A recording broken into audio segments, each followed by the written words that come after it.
का स्वागत है आपके साथ। मैं पूजा पांडे। बुलेटिन की शुरुआत बड़ी जानकारी के साथ करते हैं। मौसम को लेकर बड़ी जानकारी, जहां देश के कई राज्यों में बारिश को लेकर जो तस्वीरें हैं वो लगातार सामने आ रही है।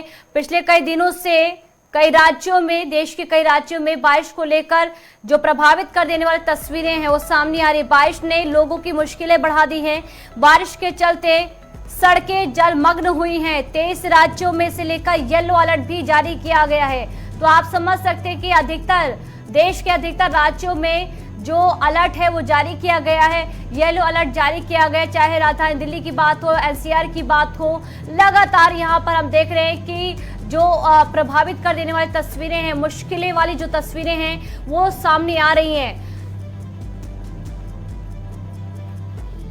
अगर माया नगरी मुंबई महाराष्ट्र की बात करें तो यहाँ पर भी हमने कल देखा कि किस तरह से मौसम विभाग ने येलो अलर्ट जारी किया था।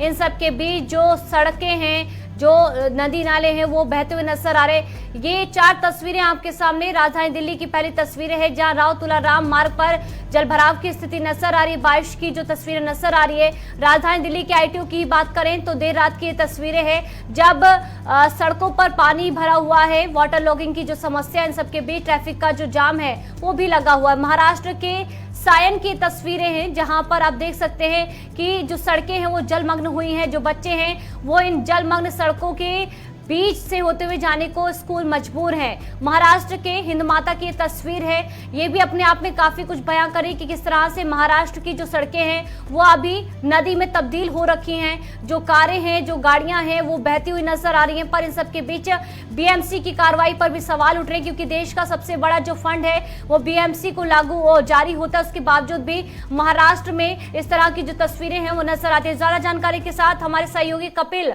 जुड़े हैं जो कि जानकारी देंगे। कपिल, अभी क्या कुछ अपडेट है, मौसम विभाग का क्या कुछ कहना है, क्योंकि 23 राज्यों में मौसम ने येलो अलर्ट जारी किया है।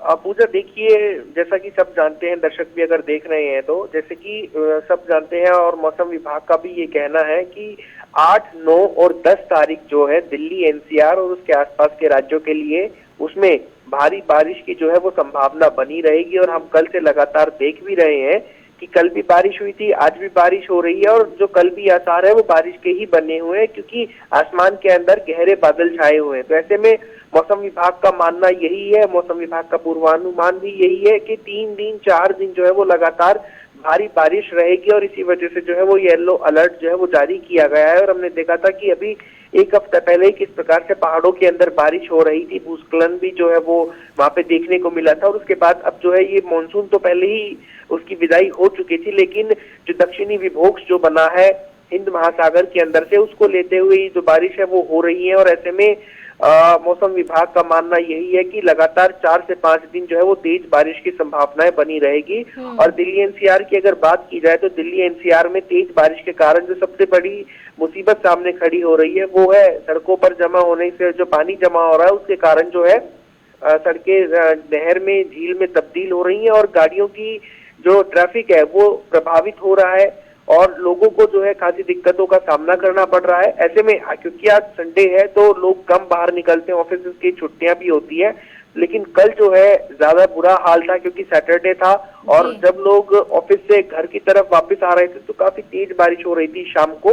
ऐसे में कई घंटे का जाम जो है वो दिल्ली और एनसीआर के क्षेत्रों में देखने को मिला था। हालांकि ट्रैफिक पुलिस जो है उसकी भी एडवाइजरी लगातार ट्वीट के जरिए लोगों को मिल रही है और कौन सा रूट जो है वो डाइवर्ट किया हुआ है, वो रूट की भी जानकारी ट्रैफिक पुलिस लगातार देती हुई नजर आ रही है। तो वहीं पर ट्रैफिक पुलिस के जवान है वो सड़कों पर रह करके जहाँ पे जल जमाव की स्थिति है वहाँ पे ट्रैफिक को दुरुस्त करते हुए नजर आ रही है। ये भी है, देखिए, जो वाटर लॉगिंग की समस्या है, जो सड़कों पर जल भराव है, उसको लेकर जो लोग हैं वो लगातार शिकायतें दर्ज करवा रहे हैं। जल निकासी को लेकर किस तरह की जो स्पेशल कार्रवाई है वो देखने को मिल रही है प्रशासनिक स्तर पर?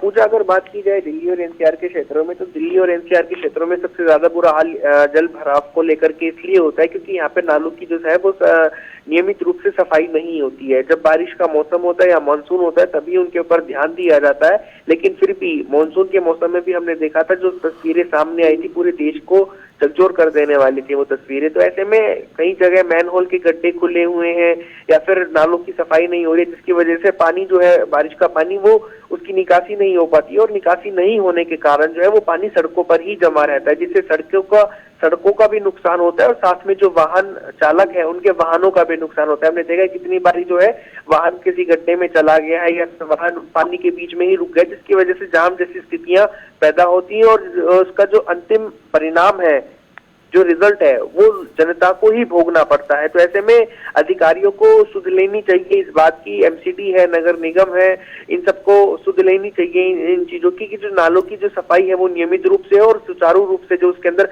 पानी है बारिश का वो बह करके बाहर के शहर से बाहर की तरफ ड्रेन के अंदर जो बनाए गए हैं, ड्रेन जो बने हुए हैं उनके अंदर पहुंच जाए। लेकिन चलिए कपिल, बहुत बहुत शुक्रिया इस खबर पर तमाम जानकारी के लिए। तो देखना होगा कि मौसम को लेकर, बारिश को लेकर कब तक जो स्थिति है वो सामान्य नजर आएगी। बड़ी जानकारी। केजरीवाल ने भारतीय जनता पार्टी पर जमकर निशाना साधा। गुजरात दौरे पर हैं वो। मुझे कंस की औलादों का सफाया करना है, ये सीएम अरविंद केजरीवाल का कहना है। पंजाब की तरह 5 फसलों पर एमएसपी देंगे, ये वादा गुजरात वासियों के लिए है। मैं हनुमान जी का कट्टर भक्त हूँ। मेरा जन्म जन्माष्टमी को हुआ। मेरे खिलाफ राक्षसी शक्तियां एक हो गई हैं। मुझे कंस की औलादों का सफाया करना है। तो देखिए, बीती रात जिस तरह से आम आदमी पार्टी की ओर से और सीएम अरविंद केजरीवाल की ओर से भारतीय जनता पार्टी पर तंज कसा गया। उनका कहना है कि मेरा जन्म जन्माष्टमी के मौके पर हुआ है और मुझे कंस की औलादों का सफाया करना है। तमाम जो बातें हैं वो कही गई हैं, पर इन सबके बीच जो वादा है वो भी एमएसपी को लेकर किया गया है। से मेरा आज गुजरात आने का तय हुआ। इन लोगों ने गुजरात के शहरों में जगह जगह पोस्टर, होर्डिंग मेरे खिलाफ लगाए, वो तो ठीक है। ये लोग मुझसे नफरत करते हैं, मुझे जो मर्जी कर ले, मुझे कोई दिक्कत नहीं है। उन सारे होर्डिंग पोस्टर के ऊपर इन्होंने भगवान के खिलाफ बड़े अपशब्द इस्तेमाल किए हैं। भगवान का अपमान किया इन लोगों ने। जिन लोगों ने भी ये पोस्टर लगाए हैं वो अब मुझसे नफरत करते हैं। नफरत में इतने अंधे हो गए हैं कि इन्होंने भगवान को भी नहीं बख्शा। भगवान के खिलाफ इन्होंने इतने अपशब्द और इतना अपमान किया उन पोस्टरों के अंदर। मैं पूछना चाहता हूं, क्या गुजरात के लोग इसको बर्दाश्त करेंगे? अरे तुम कंस की औलाद हो, तुम कंस की औलाद हो जो इस तरह से भगवान का अपमान करते हो। मैं एक धार्मिक आदमी हूं, हनुमान जी का कट्टर भक्त हूं। हनुमान जी की असीम कृपा है मेरे ऊपर। ये लोग, ये जितनी असुरी शक्तियां हैं, राक्षसी शक्तियां हैं, वो सारी इकट्ठी हो गई हैं मेरे खिलाफ। ये सब लोग कंस की औलाद हैं, भगवान का अपमान करते हैं, भक्तों का अपमान करते हैं, गुंडागर्दी करते हैं, लफंगई करते हैं, मारपीट करते हैं। मैं इनको बताना चाहता हूं, मेरा जन्म जन्माष्टमी के दिन हुआ था। जिस दिन मेरा जन्म हुआ था उस दिन जन्माष्टमी थी, श्री कृष्ण जन्माष्टमी। और मुझे भगवान ने एक स्पेशल काम दे के भेजा है, ये इन कंस की औलादों का नाश करने के लिए, इनका सफाया करने के लिए। ये जितने कंस की औलाद हैं, जितने भ्रष्टाचारी हैं, जितने गुंडे हैं, जनता को इनसे मुक्ति दिलाने के लिए हम सारे मिलके भगवान के इस काम को पूरा करेंगे। भगवान हमारे साथ है, लोग हमारे साथ हैं, जनता बदलाव चाहती है, उसकी वजह से ये पूरी तरह से बौखलाए हुए हैं। और इसी खबर पर ज्यादा जानकारी के साथ हमारे सहयोगी केशव जुड़े हैं जो कि जानकारी देंगे। केशव, यहाँ पर सीएम अरविंद केजरीवाल का सीधे सीधे जो एजेंडा है वो साफ होता हुआ नजर आ रहा है कि उनके निशाने पर प्रदेश सरकार है, भारतीय जनता पार्टी है। देखिए, बिल्कुल जिस तरीके से आम आदमी पार्टी लगातार गुजरात चुनाव के लेकर युद्ध स्तर पर तैयारी कर रही है। आम आदमी पार्टी के तमाम बड़े नेता हैं वो गुजरात में चुनावी दौरे करते हुए दिखाई दे रहे हैं। लगातार कोशिश यही है कि आम आदमी पार्टी आने वाले विधानसभा चुनाव को लेकर जोर आजमाइश करती हुई दिखाई दे रही है। जहां आम आदमी पार्टी के बड़े नेता राघव चड्ढा हो या स्वयं मनीष सिसोदिया हो, अरविंद केजरीवाल हो, भगवंत मान हो, लगातार लोगों को साधने की कोशिश कर रहे हैं। गुजरात में जनता को गारंटी कार्ड दे रहे हैं। अब ऐसे में देखना यह है कि आखिरकार 27 साल जहां भारतीय जनता पार्टी का शासन रहा है, वहां आम आदमी पार्टी कितनी बढ़त बढ़ा सकती है और वहां के स्थानीय लोगों में कितना अपना कहीं ना कहीं जोर जो है कहीं ना कहीं बढ़ाते हुए दिखाई देगी। सवाल ये भी है, जहां विधानसभा चुनाव से पहले आम आदमी पार्टी हर वो कोशिश कर रही है। पर केशव, इसी के साथ सवाल ये भी हो जाता है, कि हर शनिवार रविवार जब हम देख रहे हैं कि सीएम अरविंद केजरीवाल और पंजाब के सीएम भगवंत मान गुजरात पहुंच रहे हैं, तस्वीरों को बदलने की कोशिश की जा रही है, बड़ी मेहनत की जा रही है। मेहनत कितनी रंग लाती हुई नजर आ रही है उनकी रैली में, उनकी जनसभा में और उनकी मुलाकात में। कितनी जो आम जनता है उनका हुजूम देखने को मिल रहा है।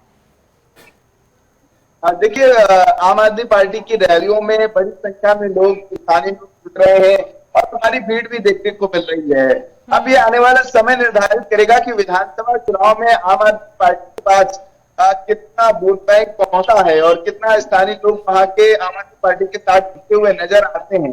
लेकिन अभी की रैलियों में ये जरूर कहा जा सकता है कि आम आदमी पार्टी की लोकप्रियता गुजरात में बढ़ी है। और क्या आने वाले केशव, सवाल इसी के साथ ये भी है कि आम आदमी पार्टी की ओर से बड़ी चुनौती दी जा रही है कि हम देखिए बड़ा विकल्प के तौर पर प्रदेश में अपनी जो जमीन है वो मजबूत करें, पर ये चुनौती ली भी जा रही है क्या भारतीय जनता पार्टी की ओर से? देखिए, भारतीय जनता पार्टी पिछले 27 सालों से गुजरात में सत्ता में है। अब ऐसे में जहां प्रधानमंत्री नरेंद्र मोदी से सीधी लड़ाई आम आदमी पार्टी की है, क्योंकि गुजरात का चुनाव स्वयं प्रधानमंत्री के नाम पर लड़ा जाता है। गुजरात में प्रधानमंत्री नरेंद्र मोदी को चाहने वालों की संख्या बड़े स्तर पर है। गुजरात में विकास कार्यों के लिए अगर हम कहें तो गुजरात का मॉडल आम आदमी पार्टी के सामने कहीं ना कहीं भारतीय जनता पार्टी का मॉडल है। अब ऐसे में गुजरात में जो विकास कार्य हुए हैं उस आधार पर कितना वहां के स्थानीय लोगों के बीच में आम आदमी पार्टी पंजाब मॉडल के आधार पर वहां के लोगों का भरोसा जीती, ठीक है। एक छोटा सा क्वेश्चन लेना चाहेंगे केशव आपसे, यहाँ पर आज क्या कुछ कार्यक्रम है सीएम अरविंद केजरीवाल के, छोटे से जानकारी। देखिए, आज सीएम केजरीवाल तमाम जनसभाओं में शामिल होंगे। अगर हम बात करें तो 2 विधानसभा है जहां पर वो जनसभा करेंगे और रैलियां कर वहां के लोगों के बीच अपनी बात रखते हुए दिखाई देंगे। बहुत बहुत शुक्रिया केशव, तमाम जानकारी के लिए, तमाम अहम अपडेट्स के लिए। आगे बढ़ते, प्रधानमंत्री नरेंद्र मोदी को लेकर अब बड़ी जानकारी आप तक पहुंचाते कुछ, क्योंकि गुजरात और मध्य प्रदेश के दौरे पर हैं। आज प्रधानमंत्री नरेंद्र मोदी 11 को महाकाल कॉरिडोर का लोकार्पण करेंगे। 14,500 करोड़ की योजनाओं की वो सौगात देंगे। गुजरात की बात करें तो गुजरात में प्रधानमंत्री नरेंद्र मोदी 3 दिन के दौरे में 5 जिलों में कार्यक्रम में शामिल होंगे। मेहसाणा से पीएम मोदी के दौरे की शुरुआत होगी। पीएम मोदी 11 अक्टूबर को एमपी के उज्जैन जाएंगे। महाकाल लोक एक 900 मीटर लंबा कॉरिडोर है और इसकी सौगात दी जाएगी प्रधानमंत्री नरेंद्र मोदी की ओर से। तो आज से गुजरात और मध्य प्रदेश के दौरे पर प्रधानमंत्री नरेंद्र मोदी 11 को महाकाल कॉरिडोर का लोकार्पण करेंगे। 14,500 करोड़ की योजनाओं की वो सौगात देंगे। गुजरात में प्रधानमंत्री नरेंद्र मोदी के 3 दिन के दौरे में 5 जिलों में कार्यक्रम का आयोजन हो रहा है। मेहसाणा से पीएम मोदी के गुजरात की जो कार्यक्रम है उसकी शुरुआत होगी। संदीप हमारे सहयोगी ज्यादा जानकारी के साथ जुड़े हैं जो कि जानकारी देंगे। संदीप, पीएम मोदी गुजरात और एमपी के दौरे पर, कौन से दौरे पर पहले पहुंचेंगे, गुजरात या फिर एमपी?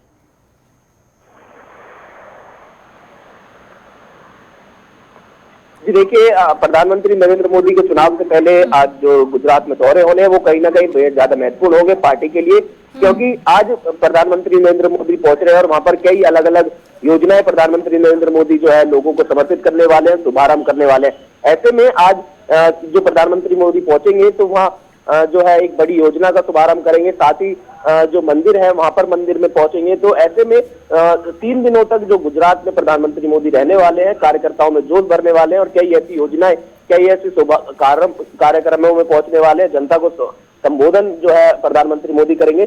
तो ये कहीं ना कहीं चुनावों से पहले जो प्रधानमंत्री नरेंद्र मोदी लगातार गुजरात के दौरे पर है, उसी को रूपरेखा मानकर जो है पार्टी आगे बढ़ रही है और प्रधानमंत्री नरेंद्र मोदी के चेहरे पर भी गुजरात का जो चुनाव होगा वो मानकर किया जा रहा है। और ऐसे में प्रधानमंत्री मोदी आज वहां पर रहने वाले हैं। कल उनका जो है पूरा दिन अलग अलग कार्यक्रम गुजरात के अलग अलग विधानसभा में देखने को मिलेगा। उसके बाद 11 तारीख को प्रधानमंत्री मोदी जो है गुजरात में ही 2 बजे तक रहने वाले हैं। उसके बाद वो जो है मध्य प्रदेश पहुंचेंगे और वहां पर महाकाल कॉरिडोर है जो उसका शुभारंभ, उसका उद्घाटन करेंगे। तो ये 3 दिवसीय दौरे जो प्रधानमंत्री नरेंद्र मोदी के गुजरात से लेकर मध्य प्रदेश तक होने वाले हैं, इसकी पूरी जो तैयारी है। आप जानकारी दें, महाकाल कॉरिडोर किस तरह से खास रहने वाला है और प्रधानमंत्री नरेंद्र मोदी जब इसकी सौगात देंगे तो संगठन के तौर पर, सरकार के तौर पर तस्वीरें कैसे बदलेंगी? बिल्कुल, देखिए बीजेपी जो है लगातार इस तरह के हिंदू प्रोग्रामों को लेकर आगे आती रही है और ऐसे में बार बार जो है प्रचार इसका किया जा रहा था। जो आज जिसका तैयारी पूरी कर ली गई है और 11 तारीख को प्रधानमंत्री नरेंद्र मोदी उसका जो है शुभारंभ करने वाले हैं। एक बड़ा कॉरिडोर बनकर तैयार हो गया है और जो दर्शकों के लिए खोल दिया जाएगा और काफी भव्य इसको बनाया गया है। 1400 से अधिक की कीमत, 1400 से अधिक की कीमत को लगभग इसको बनाकर तैयार किया गया है। सारी तैयारी जो है कर ली गई है। प्रधानमंत्री नरेंद्र मोदी 11 तारीख को वहां पर पहुंचेंगे और उसका जो है उद्घाटन करेंगे। उसके बाद जो है जनता के लिए इसको समर्पित कर दिया जाएगा। अलग अलग जगहों पर जो है बीजेपी इसका प्रचार प्रसार कर रहे हैं और दिखा रही है कि किस तरह से एक भव्य जो महाकाल महाशिव की जो पूजा अर्चना के साथ साथ जो दर्शक वहां पर पहुंचेंगे तो उसका आनंद ले पाएंगे, उसका नजारा ले पाएंगे। तो इसी की तैयारी पूरी प्रशासन की ओर से जो है वहां की सरकार की ओर से कर ली गई है। प्रधानमंत्री नरेंद्र मोदी वहां पर संदीप, इसे डबल हम देख रहे हैं कि देखिए गुजरात के दौरे को लेकर तो समय समय पर पीएम मोदी को देखा ही गया है और मध्य प्रदेश में भी हम देख रहे हैं कि चीतों की जो सौगात है प्रदेशवासियों को और देशवासियों को दी गई। अब एक बार फिर से महाकाल कॉरिडोर को लेकर जब सौगात दी जाएगी तो क्या कुछ जो मैसेज है पीएम मोदी की ओर से दिया जाएगा? जी देखिए, अलग अलग प्रधानमंत्री नरेंद्र मोदी जब बोलते हैं तो जनता उनको सुनती है और ऐसे में एक बहुत बड़ा भव्य जो है मंदिर और एक परिदृश्य वहां पर बनने वाला है। एक बड़ा कॉरिडोर जो है इसको बनकर तैयार किया गया है। काफी लोग जो है वहां पर जुट सकते हैं और आनंद ले सकते हैं, घूम सकते हैं। लेकिन जो लंबे समय से जो उज्जैन, महाकाल या इधर जो है दर्शक जो भक्त वो पहुंचने लगे थे और भीड़ लगातार इन क्षेत्रों में बढ़ रही थी। तो अब ये चीज जब इसको खोल दिया जाएगा तो काफी लोगों को न सिर्फ भीड़ से बचा जाएगा बल्कि आनंद ले सकते हैं, वो नए नए चीजों को निहार सकते हैं। और महाकाल कॉरिडोर जो ओपन होगा तो बहुत सारी ऐसी चीजें जो है देखने को मिलेंगी और उसी की सौगात जो है प्रधानमंत्री नरेंद्र मोदी मध्य प्रदेश के लोगों को नहीं बल्कि पूरे देश के लोगों को सौंपने जा रहे हैं। अगर गुजरात की बात करें संदीप, गुजरात में भी यहाँ पर जो सौगात है पीएम मोदी की ओर से दी जा रही है, पर देखिए यहाँ पर जो मुकाबला है वो अभी त्रिगुणीय बनता हुआ नजर आ रहा है। क्या वाकई ये त्रिगुणीय मुकाबला है? क्या पीएम मोदी भी इसको माने, क्या संगठन भी गुजरात में मान रहा है कि त्रिगुणीय मुकाबला भी हो रखा है या नहीं? और उसे अगर ऐसा है तो उसको लेकर रणनीति कैसी बनाई जा रही है?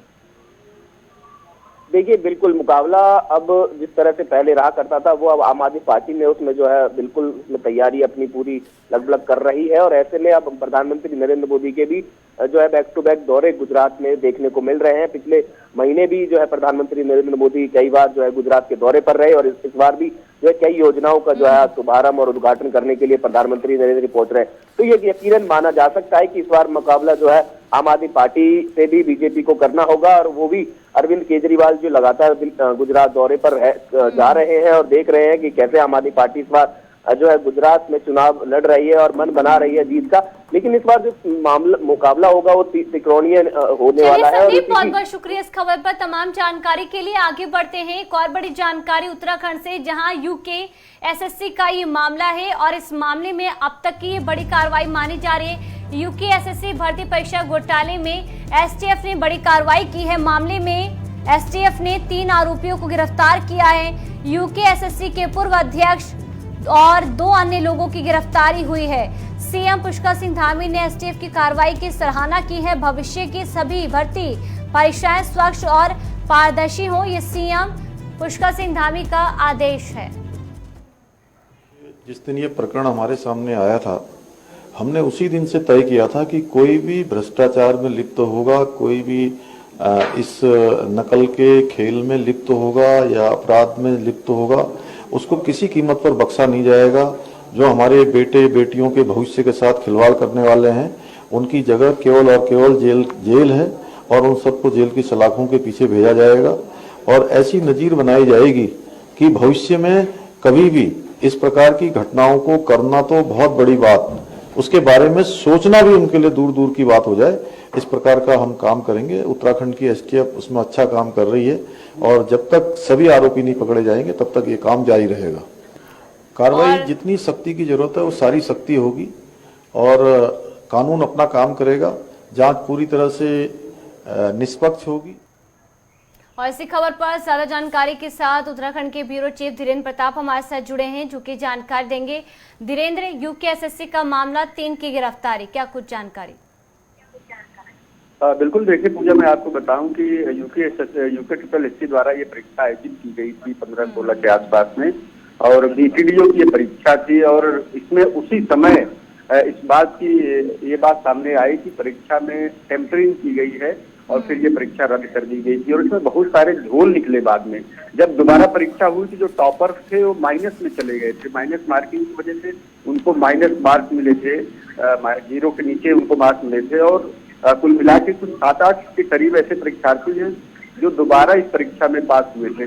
तो एक तरह से लगातार इस पे एसटीएफ जांच कर रही थी और मुख्यमंत्री पुष्कर सिंह धामी जब बने और उनके सामने जब यूके के घोटालों का मामला आया कि यहाँ पे जो भर्तियां है वो पैसे लेकर के की गई है, तो उन्होंने एसटीएफ को इसकी जांच सौंपी। और आपने देखा होगा कि इसके पहले की एक परीक्षा में लगभग 40 के करीब लोग अभी भी जेल जा चुके हैं। अब बीपीडीओ का जब मामला सामने आया तो उन्होंने तत्काल इसकी एसटीएफ को जांच की और एसटीएफ की जांच करते हुए कल इसमें बड़ी गिरफ्तारी की है। आप लोग यूके के जो चेयरमैन थे, रिटायर्ड ISS RBS रावत और कन्याल और पोखरिया, ये तीनों बड़े अधिकारी थे और हम लोग लगातार मीडिया इस बात को उठा रही थी, विपक्ष के नेता भी उठा रहे थे कि आखिर बड़ी मछलियां कब शिकंजे में आएंगी।